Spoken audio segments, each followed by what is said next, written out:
He's got two men pounding on him, and she's got that fist ready. I saw all that in a movie once. Always delete your search history. I'm John Renton with my review of NWA Powerrr episode 40. Still at the chase, the show was a bit weird. It was a bit uneven because there was some good tag team action, but one match was filmed in front of seemingly no people, and then there was other action and was just put together really strangely. Let me know your thoughts in the comments, please.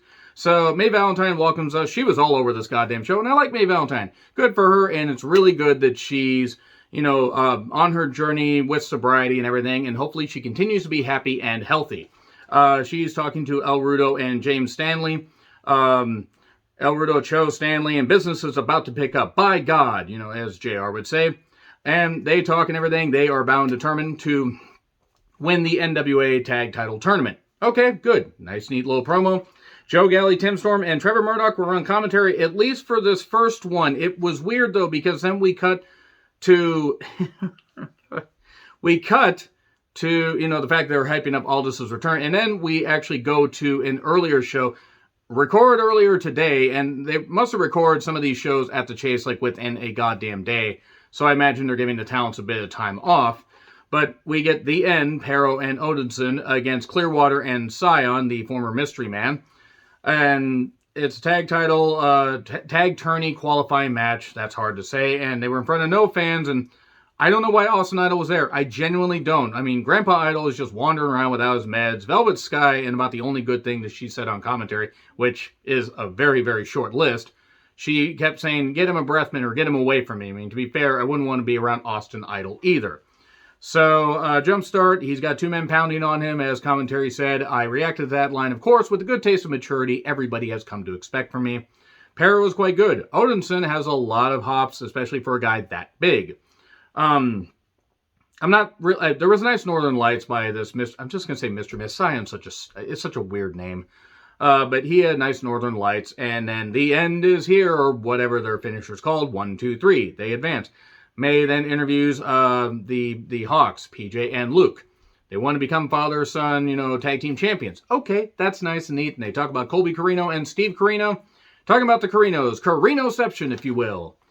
And then back with fans in the building. All right, are they going to do the same thing next week, genuinely? So Jeremiah Plunkett took on Judas, the former Murphy of Gunner and Murphy, by the way, with James Mitchell. You'd think this Judas guy would be a little bit better in the ring. It's not bad. He's just awkward, and he hits an edge toss 1, 2, 3. There you go. There wasn't a lot to this show, so this review is probably going to be shorter than normal. And then, basically, James Mitchell says, do it again. And then James Mitchell comes out, and he says, well, why don't you try to pick up...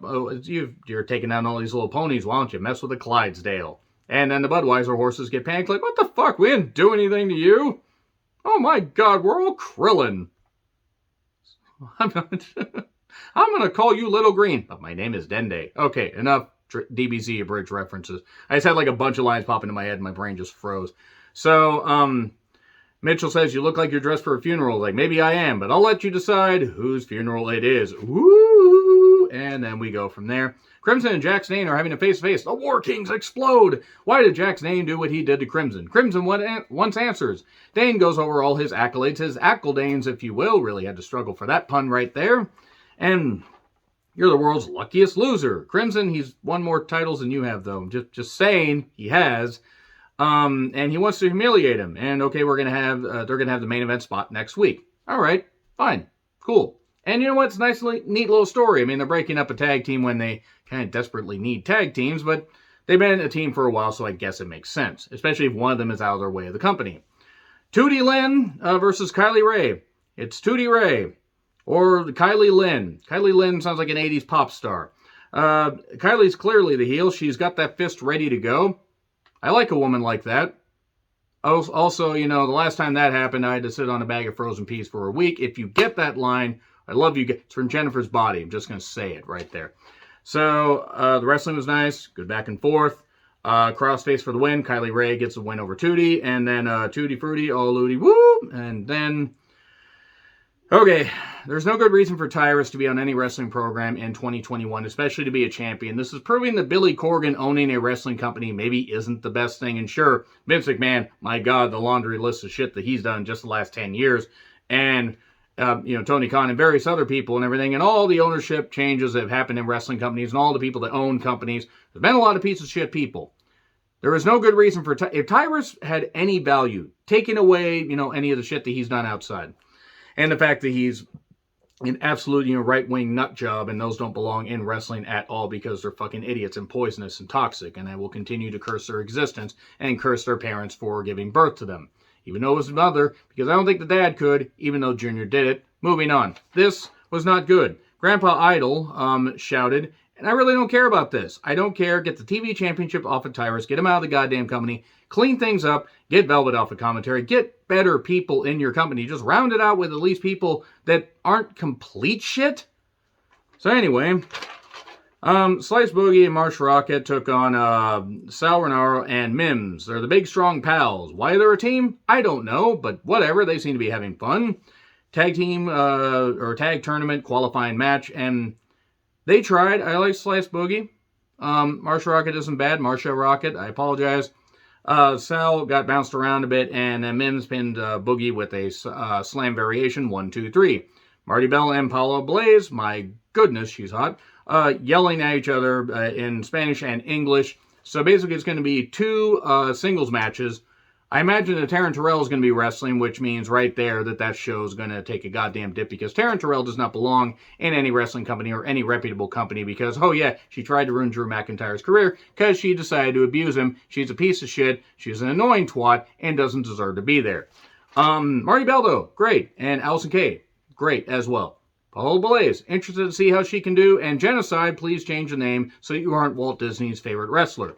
So basically, it's just one victory if either Genocide or Taryn Terrell or maybe Paola Blaze is going to wrestle. I don't know. Whichever of the heels actually managed to get victory over either Bell or Kay, they get a tag title shot.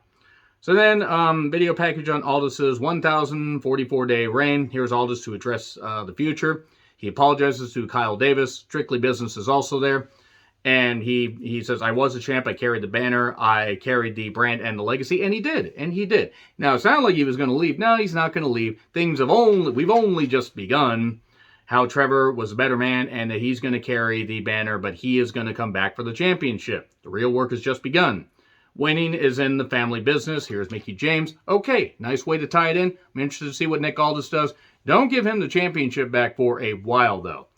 In fact, I would argue don't give him the championship again because a 3-year goddamn reign when this incarnation of the NWA has only been around for about 4 years now by this point. I mean, eventually they probably are going to give the title back to him. That being said, there were some good elements to this. There's also, that dark cloud of Tyrus hanging overhead. Get rid of him. Get Velvet off of commentary. Anyway, agree, disagree what I said. Like, share, subscribe, Twitter handle in the description. I'm John Retlin. I'll see you soon.